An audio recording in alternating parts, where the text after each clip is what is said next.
ఎక్కడ కూటమి స్ఫూర్తి దెబ్బతినకుండా, కూటమిలో ఎక్కడ ఎవరిని విమర్శించకుండా ముందుకెళ్లాలని చెప్పి గట్టిగా చెప్పడం జరిగింది అధ్యక్షుల వారు పవన్ కళ్యాణ్ గారు. అయితే 2021లో గాని, మొన్న జరిగిన అసెంబ్లీ పార్లమెంట్ ఎలక్షన్ 2024లో గాని జన సైనికులు వీర మహిళల పాత్ర అమోఘం.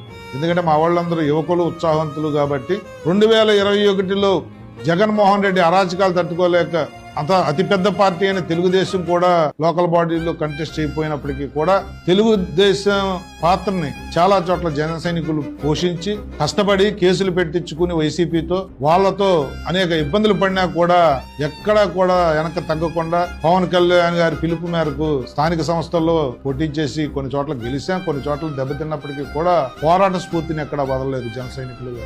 మరి అలాగే మొన్న 2024 ఎలక్షన్ లో కూడా కూటమి 3 పార్టీలు కలిసి పోటీ చేసినప్పుడు కూడా మాకు టికెట్ ఇచ్చిన చోట ఇవ్వని చోట కూడా జన సైనికులు వీర మహిళలు బ్రహ్మాండంగా బూత్ మేనేజ్మెంట్ గాని, పబ్లిక్ ని తీసుకొచ్చి ఓటేయించే విధానంలో గాని, తెలుగుదేశం అభ్యర్థి, బీజేపీ అభ్యర్థి, జనసేన అభ్యర్థి ఎవరైనప్పటికీ కూడా గెలవాలన్న తపనతో పనిచేశారు మా జన సైనికులు వీర మహిళలు. వారందరినీ గౌరవించుకోవాల్సిన అవసరం ఉంది. నిన్న మేమైతే ఒకే నిర్ణయం తీసుకున్నాం. జన సైనికులు వీర మహిళలు పోరాట స్ఫూర్తి కొనసాగించేలా, వారి ఆత్మగౌరవాన్ని నిలిపేలా స్థానిక సంస్థల్లో ఎలక్షన్ లో టిక్కెట్ల కేటాయింపు ఉంటుంది. గతంలో పనిచేసి కష్టపడి ఏదైతే పవన్ కళ్యాణ్ గారి నాయకత్వం, పవన్ కళ్యాణ్ గారి పోరాట స్ఫూర్తి భుజాన వేసుకుని కష్టపడిన ప్రతి కార్యకర్త